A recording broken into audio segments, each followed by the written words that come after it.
Pessoal, boa noite. Opa, que enroscou aqui. Pessoal, sejam todos bem-vindos a mais uma reunião pública aqui na nossa Casa Espírita. Antes da gente começar, daqui uns minutinhos a gente começa a nossa palestra, mas eu vou dar uns recadinhos de como é que funciona a nossa Casa Espírita, para quem está chegando pela primeira vez aí na casa. Às vezes gera um pouquinho de dúvida, de curiosidade, né? Então a gente está aqui à disposição para ajudar no que for possível, tá? Deixa eu colocar no modo apresentação aqui para ficar mais visível aqui para vocês, tá? Então, nas terças-feiras, dia de hoje, nós temos a casa aberta para as palestras. A gente chama de reunião pública, mas são 3 palestras simultâneas que nós fazemos aqui. Aqui nós fazemos o estudo contínuo do Evangelho segundo o Espiritismo. Na sala ao lado é o Livro dos Espíritos e Temas Atuais, na sala ao lado ali. E na outra sala, no início lá, a gente faz estudo do livro Os 4 Evangelhos. Tá? E aí, continuamente a gente tem toda terça, né, a partir das 8 até as 9 horas, mais ou menos, vai a palestra, todas as terças-feiras. Tá? Na segunda-feira, nós temos o tratamento para os adultos, que é o que a gente chama de tratamento espiritual, presencial e virtual, né, para os adultos. Tem tanto no YouTube ali, da Casa Espírita Bezerra de Menezes, e a gente sempre pede para que a solicitação seja através do WhatsApp, que vai aparecer um número ali no vídeo que vai ser passado. Tá? Então, esse é o início do tratamento. E aí tem toda a orientação ali para a continuidade. Tá? Além do que a terça-feira faz parte do próprio tratamento também. Participação nas palestras, né? Ouvir as palestras. Lembrando que a gente tem essa palestra gravada, né? Então a gente grava e na semana que vem nós replicamos elas no YouTube. Então, quando não puder, né, ser possível estar presente, tem a possibilidade de estar assistindo aqui a palestra dessa sala aqui no YouTube, na nossa página também. Tá? E ao sábado é quando a gente tem o nosso maior número de atividades acontecendo. Começa já às 8h30 da manhã com o tratamento infanto-juvenil, então é para crianças e para jovens e para os pais também. Né? Então a gente tem as aulinhas para as crianças e tem a conversa com os pais também acontecendo no mesmo momento.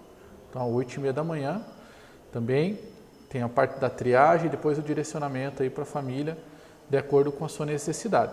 Tá?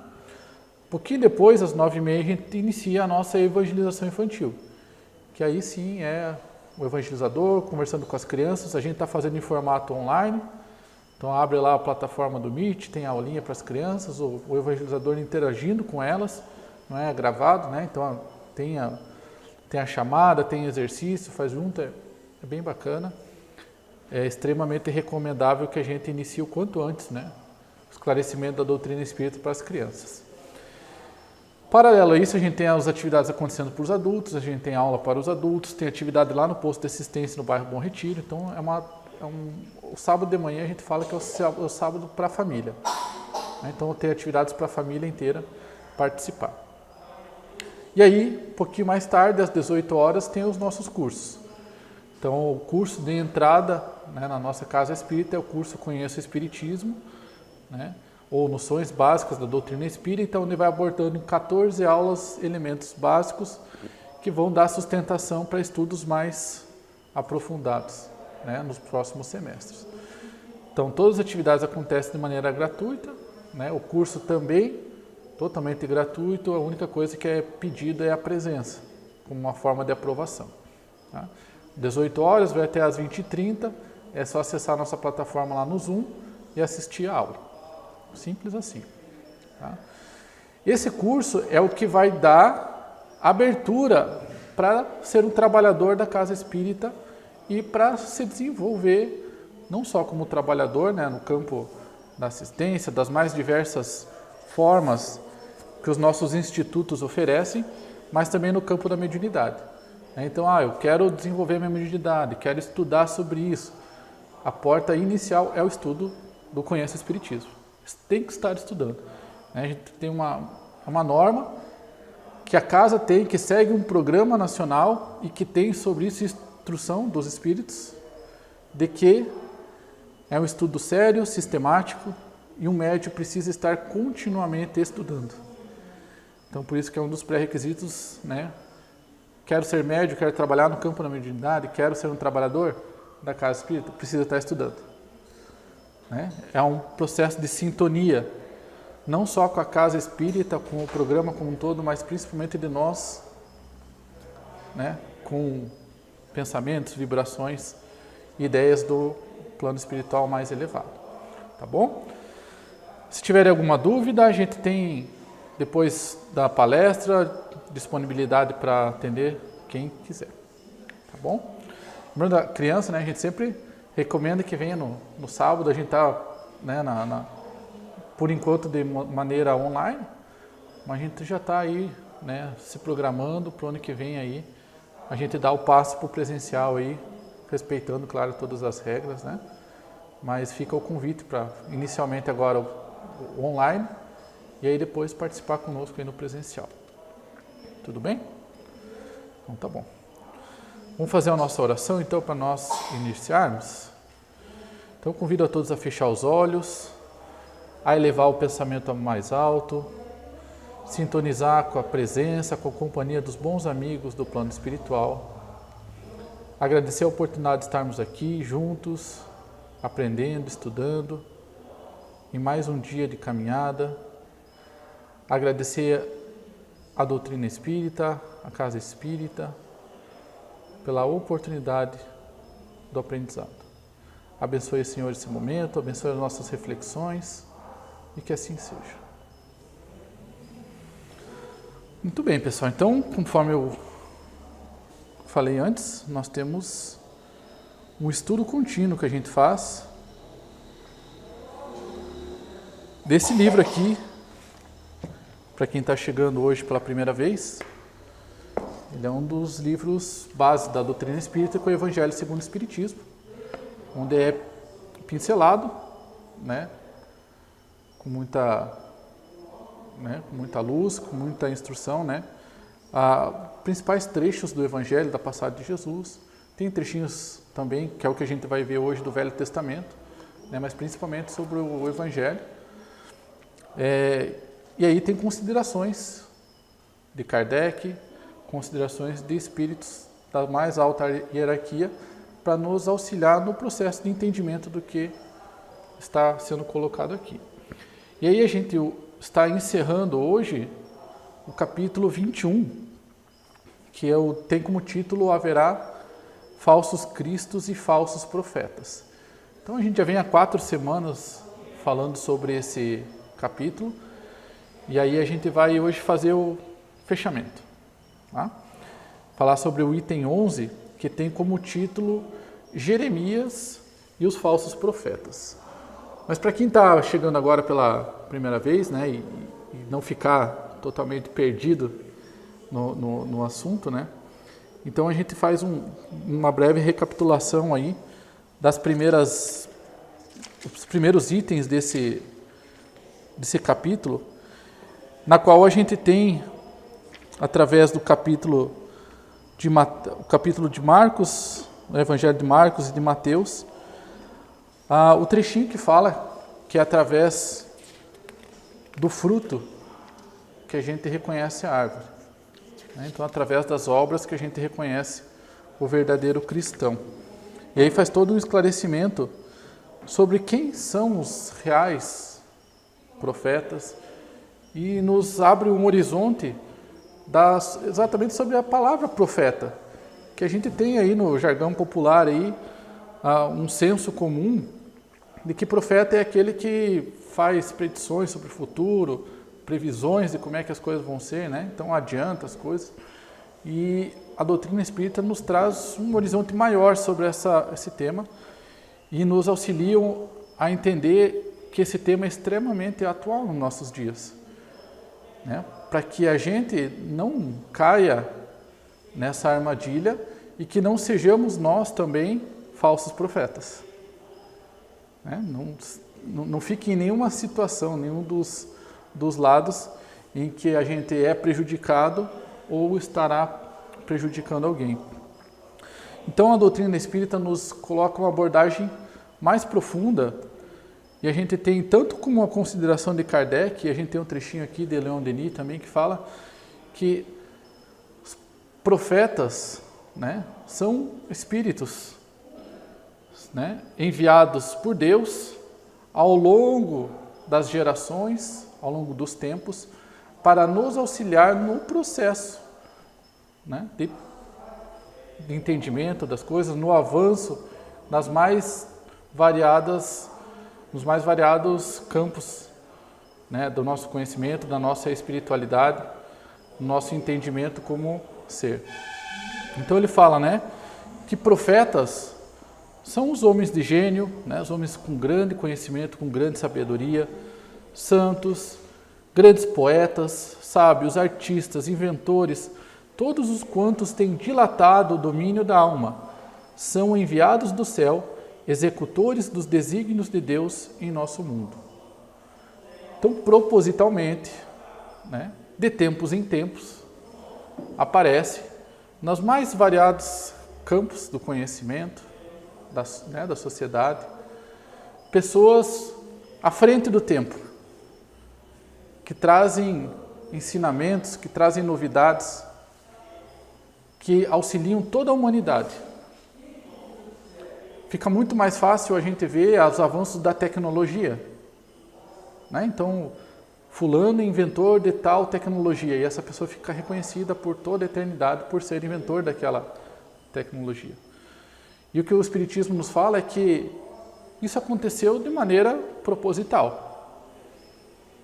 Que essa pessoa, ela, através, né, de várias reencarnações, teve acesso a esse conhecimento, e aí vem no determinado momento trazer à tona para aquela determinada situação, naquela determinada época, né, aquele avanço tecnológico. O mesmo ocorre também no campo moral. Espíritos que vêm de outras vivências, de outras passagens, com muita bagagem, né, com muita sabedoria, nos ajudar a entender quem somos, para onde vamos, qual é a nossa relação com Deus, elementos de mediunidade, né, elementos da vida após a morte. Então, são espíritos de luz que são trazidos propositalmente para nos auxiliar. Né? Nós, quando eu digo, nós, humanidade. Né? Nós como humanidade, não somente no nosso país ou na nossa época, né? Mas ao longo de toda a humanidade, ao longo da história. Vários nomes a gente pode colocar que abrangem isso. Só que o nome do o título desse capítulo, ele chama uma atenção, ó, cuidado, porque haverá, então ele está colocando no futuro, né, haverá, né, falsos profetas, ou seja, pessoas que passarão mensagens falsas. E quando está colocando no futuro, a gente tem que lembrar que essas mensagens datam da época de Cristo e antes também, né? Porque muitos dos profetas vieram antes de Cristo. Há um exemplo de Jeremias. Jeremias, ele data lá, a gente tem, né, arquivos históricos que mostram que é lá de 600 antes de Cristo. Então, né, foi enviado antes mesmo de Cristo, tá? Para que nos auxiliasse nessa compreensão. Então ele fala, ó, existem falsas mensagens, cuidado, cuidado. Importante a gente fazer uma breve explanação sobre quem era o Jeremias, né? Talvez vocês já ouviram falar, né? Jeremias, Velho Testamento, não é novidade assim para ninguém. Eu acho que todo mundo, em alguma oportunidade, já ouviu falar sobre esse nome. Mas quem é exatamente ele, né? Então ele é um historiador, um pesquisador, era, né? Um historiador, um pesquisador, que residia naquela região de Israel, 600 anos antes de Cristo. Ele era de família, né, que já possuía uma tradição sacerdotal e muita influência, né, em governadores, em pessoas de grande relevância na sociedade. Então ele nascido também nessa família, e ele, né, como uma pessoa, né, com também bastante estudo, bastante instrução, né? Não assumiu a função de sacerdote, mas era também um conselheiro, era também uma pessoa que as pessoas ouviam bastante o que ele tinha a dizer.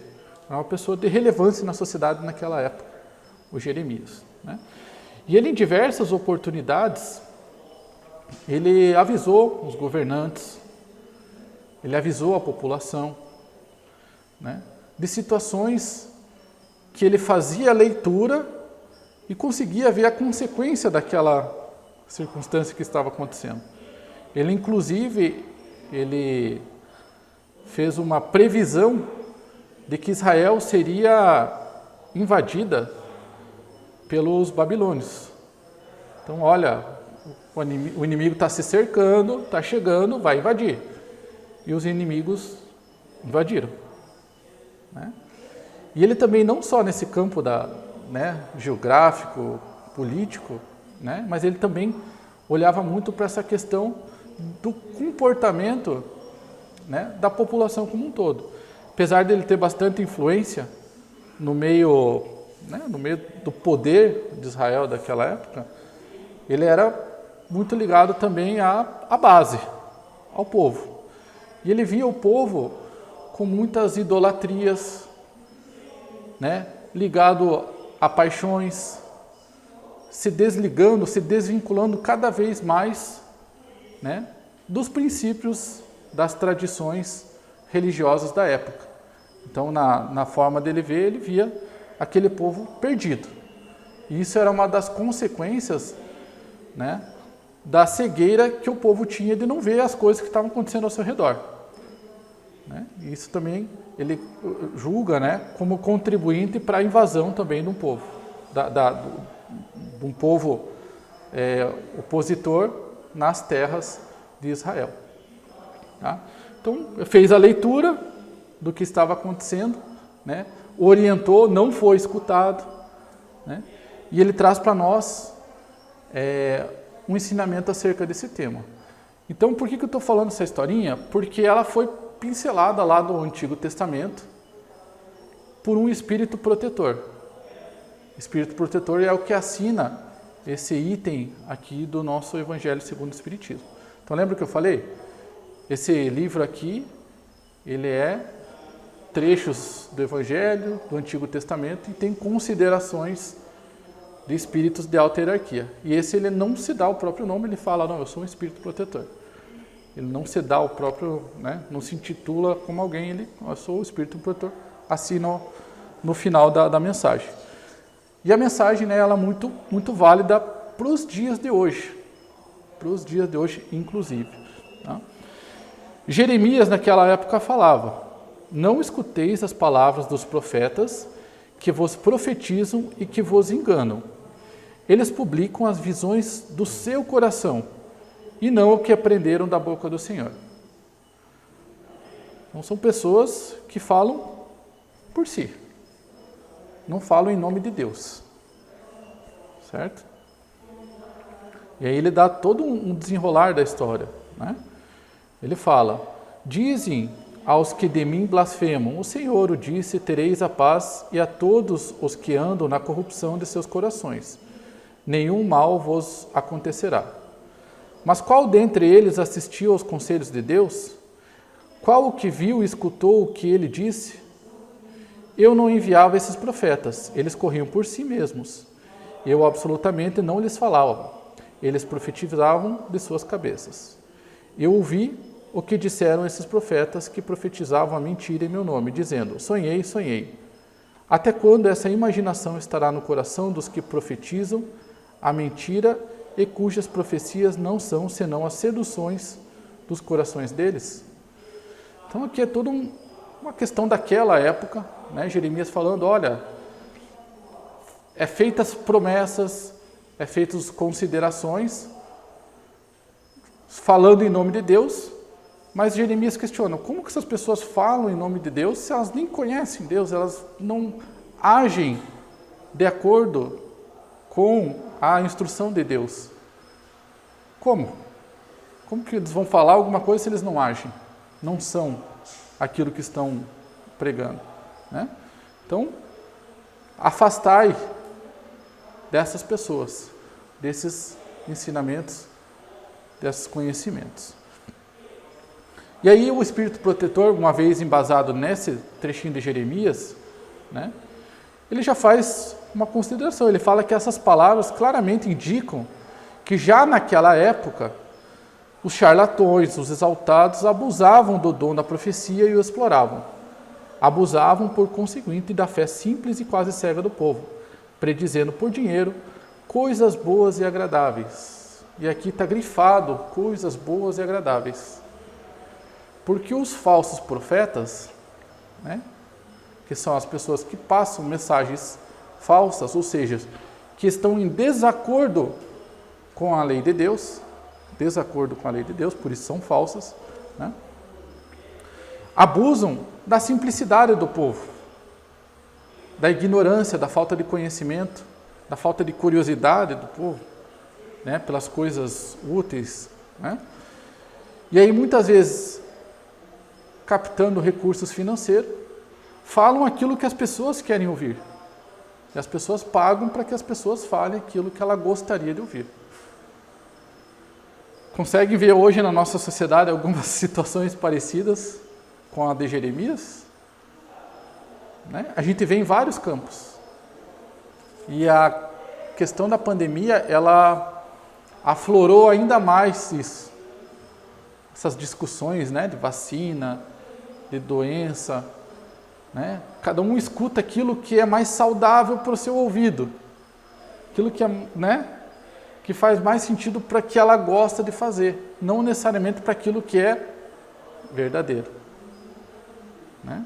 Então, campo da ciência, campo da política, campo das artes e campo também das religiões, né? Então a gente vai encontrar diversas pessoas profetizando em troca de recursos financeiros, recursos materiais, e dizendo aquilo que o povo quer ouvir. É grave isso, né? É grave isso. Porque é como fala aqui o Espírito Protetor, são charlatões. Estão enganando. Estão fazendo as pessoas perderem a fé. E para quem olha de longe e vê aquilo acontecendo, às vezes estranho fala, eu não quero fazer parte disso. E acaba se fechando. Se fechando no egoísmo, na incredulidade e no materialismo muitas vezes. Não, se isso aí é fé, né? Se isso é fé, se isso é Deus, eu prefiro não acreditar. E se afasta da religião, se afasta de Deus, né? Dos conceitos morais, né? O que é um terrível engano. Tá? Então, por isso que esse discernimento ele é importante que a gente tenha. Tá? Após as palavras do profeta, escutai os sábios conselhos do apóstolo João, quando diz, não acrediteis em todo o espírito, experimentais se os espíritos são os de Deus, porque entre os invisíveis também há os que se comprazem em iludir, se lhe se depara a ocasião. E aqui já estamos olhando um ponto importante que só a doutrina espírita vai nos trazer, né? Que existem profetas, falsos profetas, encarnados e desencarnados. E que a nossa atenção tem que ser para ambos, né? Então a doutrina espírita nos fala que não estamos sozinhos, né? Que existe vida após a morte, somos espíritos eternos, estamos em companhia de espíritos, né? E esses espíritos nos orientam, nos incomodam, nos sugestionam coisas a todos os momentos. Algumas vezes até nos conduzem os nossos comportamentos, as nossas atitudes, né? Isso de acordo com a nossa sintonia com esses espíritos. Pois bem, o que está sendo falado aqui é justamente isso. Atenção a aos encarnados e também aos desencarnados. Existem espíritos que se satisfazem em enganar os outros, em fazer os outros sofrer. Sentem satisfação nisso. E isso é consequência de espíritos inferiores. Né? Quem fica feliz, né, satisfaz em ver o outro sofrendo, é um espírito inferior. É um espírito com muita luta a ser combatida internamente ainda, né? Muita coisa a ser evoluída, principalmente em termo espiritual, em termo moral. Então, é um ponto que nos coloca de atenção. Aprendei, pois, antes de tudo, a distinguir os bons e os maus espíritos, para por vossa vez não vos tornardes falsos profetas. Interessante aqui, então ele está colocando aqui, cuidado com os falsos profetas, para não, né, se deixar levar pelo mau caminho, mas também não seja um mau caminho para as outras pessoas. Né? E a gente vê isso acontecendo no nosso dia a dia, às vezes, muito mais do que a gente imagina.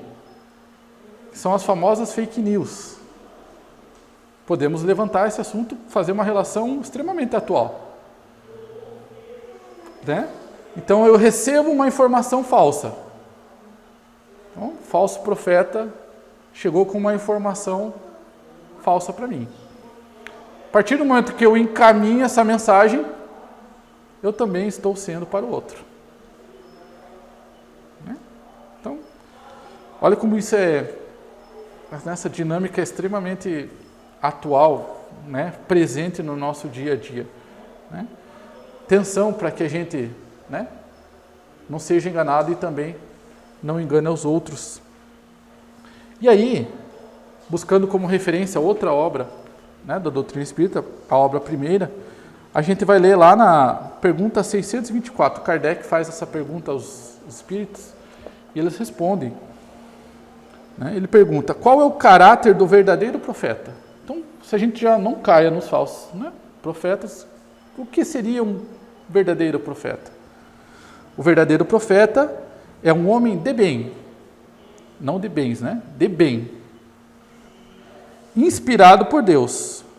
Podeis conhecê-lo pelas suas palavras e pelos seus atos. Deus não pode servir-se da boca do mentiroso para ensinar a verdade. E aí retorna ao início do nosso capítulo, que é conhecer-se a árvore pelo fruto. Então, como é que a gente faz para não cair na conversa, né, numa ideia errada? A gente vê o fruto daquela ideia. A gente vê as consequências daquela ideia. Essa ideia, ela traz consequências boas? E quando eu estou falando boa, não é boa só para mim, para os meus interesses. Né? Mas ela é boa para as pessoas. Eu posso replicar isso de uma maneira saudável para outras pessoas sem prejudicar ninguém? Né? Então, isso faz sentido, isso tem embasamento, isso é amplamente consenso, e aí a gente vai fortalecendo o nosso conceito e aí a gente fala, não, essa ideia é uma ideia verdadeira e essa pessoa transmite uma ideia verdadeira, logo é um verdadeiro profeta, vamos assim dizer. Né? Então, essa é a forma com que os espíritos nos instruem, né, para que a gente consiga distinguir. E eles falam lá no Livro dos Espíritos que distinguir os bons e maus espíritos é extremamente fácil. Isso na visão deles, né? É fácil para nós, a gente ainda tem um pouquinho de dificuldade de entender. Ele fala lá que os espíritos superiores, eles usam constantemente de linguagem digna, nobre, repassada da mais alta moralidade, escoimada de qualquer paixão inferior, então livre de qualquer paixão. A gente não vai ver egoísmo, a gente não vai ver vaidade, orgulho, impaciência, intolerância nas mensagens, nas ideias dos verdadeiros profetas. A mais pura sabedoria lhes transparece nos conselhos, bondade nos conselhos, que objetivam sempre o nosso melhoramento e o bem da humanidade. Então, quando a gente vê mensagens de Bezerra de Menezes, de Emmanuel, né? Joana de Ângeles. São mensagens repletas de amor, né? De calma, de paciência, de resignação, que nos induzem a trabalhar juntos, nos induzem a uma reforma íntima, a um olhar para dentro, né? Então, essas são as características, né, de ideias verdadeiras que estão em acordo com a criação, com a lei de Deus, né? Caminho no mesmo sentido. E o que falar dos espíritos inferiores? Então, é o contrário, né? Elas são inconsequentes, né? A miúda, trivial e até grosseira. Então, não ligam se aquilo ali vai trazer problema para os outros ou não. Se aquilo ali vai favorecer uns, mas vai prejudicar outros. Eles não ligam para isso. Se é fútil, né? Se é grosseiro, tanto faz. Se por vezes dizem algumas coisas boa e verdadeira, muito mais dizem por falsidade e absurdos, por malícia ou ignorância. Zombam da credulidade dos homens e se divertem à custa dos que os interrogam, lisonjeando-lhes a vaidade, alimentando-lhes os desejos com falazes esperanças. Então, gente, está colocado aqui para nós os dois lados. E os dois lados são bem distintos. Bem distintos. Cabe a nós ativar o modo observação, falar menos, né, julgar menos e observar mais atentamente, nos munir de conhecimento produtivo através de boas leituras, né, boas palestras, lá entrar no YouTube, assistir uma palestra, né, uma palestra espírita, né, ler um livro, conversar com grupos que também compartilham dessa mesma ideia. Porque como é que eu vou saber se alguma coisa é boa se eu nem provo essa coisa boa? Como é que eu vou saber, né? Aí vai aparecer diante de mim e eu vou achar graça. Né? Vou achar graça, vou achar ridículo. Né? Vou fazer graça. Que é o que muitos faziam, por exemplo, quando se deparavam com o Chico. Achavam ele um bobo. Olha só que bobinho, né? Tão inocente. Né? Todo mundo engana ele. Né? Não conhecem o bem. E aí julgam sempre por o seu olhar malicioso, por o seu olhar, né, inferior. Então a gente precisa, primeiramente, nos oportunizar a conhecer o bem. Né? Através da instrução, através do conhecimento. Isso internamente. Então imagina todo mundo fazendo isso. Né? Imagina uma família fazendo isso. O pai, a mãe, as crianças, os jovens, os avós. Imagina como que é o ambiente dessa família. Quais serão as consequências futuras de uma família em sintonia com, né, bons hábitos, bons comportamentos, boas leituras. Porque o exemplo contrário a gente está cheio na sociedade, né? Está cheio. É a maioria. Então imaginemos ao contrário, o que seria de uma família em sintonia com esse propósito aqui? O que seria então uma cidade inteira? O que seria então um país inteiro, um mundo inteiro? Consegue imaginar isso? É o que vai acontecer, com ou sem nós. Né? O mundo está em transição.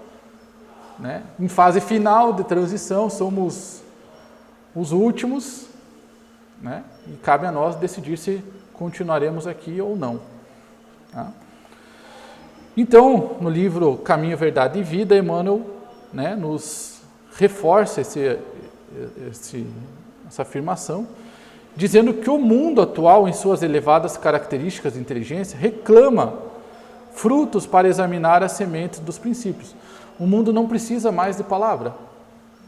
O mundo não precisa mais da boca para fora. Precisa de ações, de atitudes. O cristão Não aquele cristão, né, com a Bíblia debaixo do braço ou na ponta da língua, mas o cristão no dia a dia, no trânsito, no trabalho, na sociedade, na família, o cristão na prática. Em razão disso, necessita aprender com a boa árvore que recebe os elementos da providência divina através da seiva e converte-os em utilidade para as criaturas. Utilidade para as criaturas. O cristão precisa ser útil. Para quem? Para os outros. Senão ele não é um cristão. E quando eu estou falando isso, eu também estou pensando, nossa, eu tenho que ser útil. Eu tenho que me fazer útil. E o útil não é útil se você me pagar em algo em troca, porque daí não vale. Aí nós estamos falando em situações profissionais, situações comerciais. E não é isso que está sendo proposto aqui. Está sendo colocado aqui a lei da caridade. É indispensável conhecermos os frutos da nossa vida. Quais são os frutos da nossa vida? O que nesse período que eu tive encarnado aqui, o que eu produzi? Será que a gente já parou para pensar? Como as pessoas me enxergam? Quais são as consequências do meu dia a dia? Será que eu só construí matéria? Será que eu construí também amizades? Eu construí oportunidades para as outras pessoas? Será que eu construí auxílio para as outras pessoas? Será que quando alguém chegou pedindo ajuda para mim, eu dei ajuda para essa pessoa? É isso que está contando aqui. É o fruto. Então o fruto vem através de outras pessoas. Não em algo material. Nossa, eu produzi um livro, está aqui meu fruto. Tá, mas beleza, você fez esse livro aqui. Mas você ajudou alguém com esse livro? Não, eu só cobrei e a pessoa jogava fora, ou era uma coisa infútil. Então não é um bom fruto. Só vai ser um bom fruto se ele ajudou ao próximo. Então é assim que é feita a leitura, não é minha leitura. A leitura, a leitura de como funciona a natureza, como Deus opera. Por favor.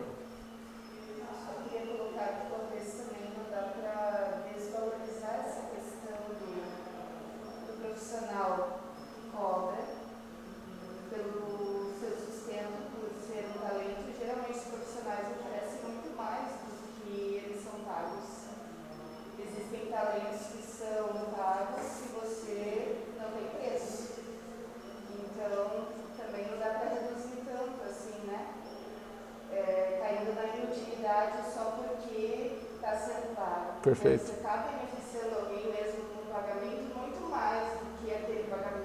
Sim. Tá certo isso, né? Tem esse outro ponto de vista para a gente colocar também, né? O ponto é que uma vez que a gente está sendo remunerado, a gente já está recebendo a recompensa. Né? Então, vamos supor, né? Eu trabalho como, sei lá, um funcionário público num balcão atendendo a outras pessoas. Então eu recebo lá 2 salários mínimos para atender as pessoas. Né? Então eu não posso ser reconhecido por estar atendendo pessoas no meu dia inteiro. Não, esse é meu trabalho. Agora, por eu estar atendendo essas pessoas bem, por estar dando um bom dia, por ajudar essa pessoa a ter um dia melhor, aí eu estou unindo o útil ao agradável. Né? E o seu trabalho Exato. tem dignidade. Claro. E é uma utilidade. Não tem Isso. Sim. Não ia trabalhar, não ia fazer nada. Exato.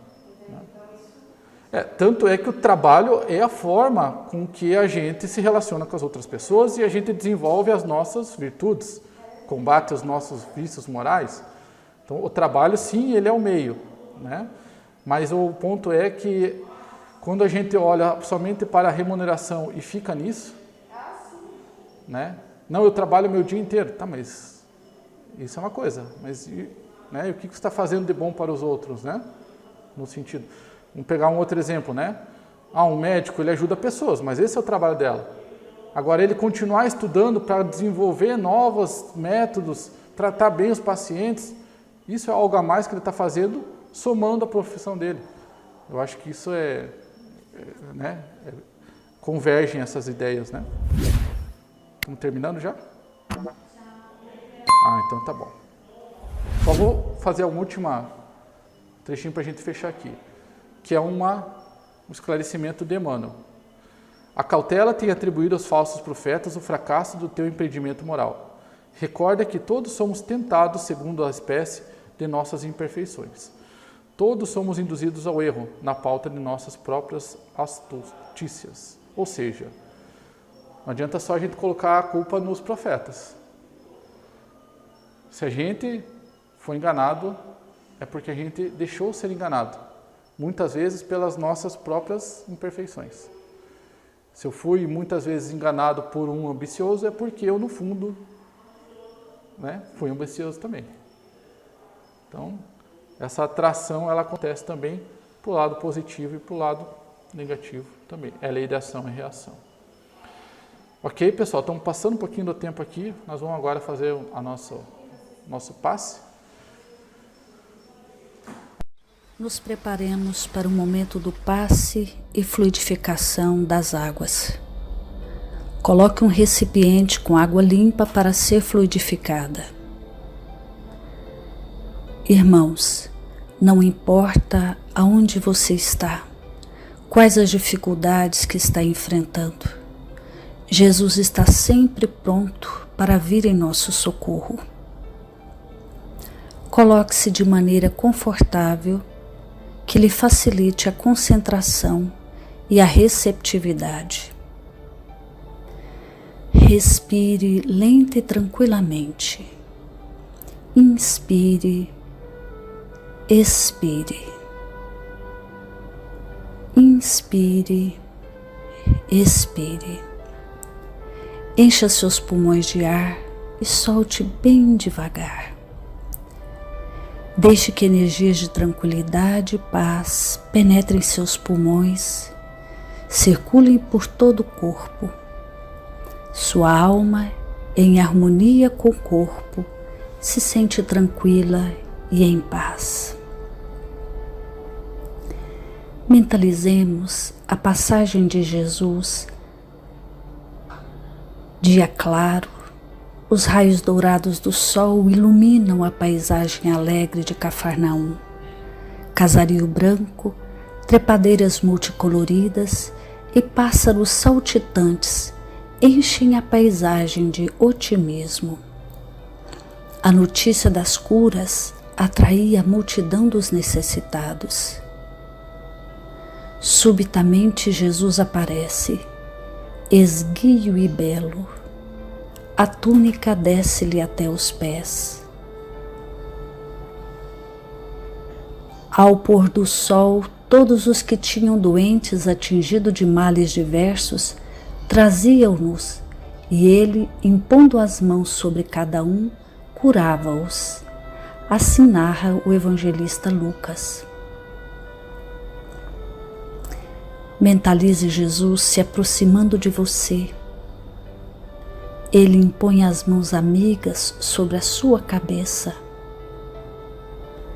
Perceba que de suas generosas mãos cai uma cachoeira de águas claras e puras, vindas do seu amor, a te banhar.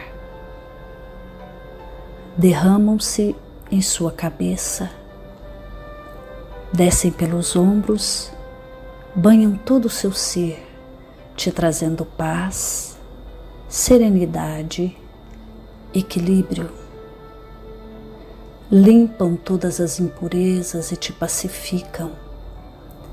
Sinta estas águas te banhando, limpando. Respire. Mentalize agora Jesus como sol diante de você. Sua luz, seu calor te envolvem. Sinta as energias curadoras que emanam do Cristo em sua direção. Ele ouve as suas preces. Confie nele. Seu amor é infinito e te acompanha e protege, oferecendo de tudo o que necessitas. Confie. Absorva as energias curadoras de Jesus. Sua luz te envolve. Sinta essas energias percorrendo todo o seu corpo.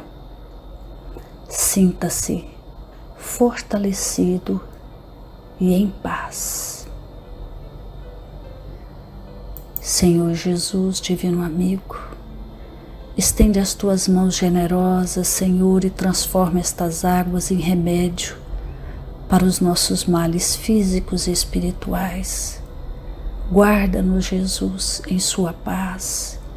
Estende as vibrações de amor em benefício do meu lar, Senhor. Que aqui possa reinar a paz, a saúde, a tranquilidade. Nós lhe rendemos graças, Jesus. Fica conosco hoje e sempre. Graças a Deus. Faça uso da água fluidificada.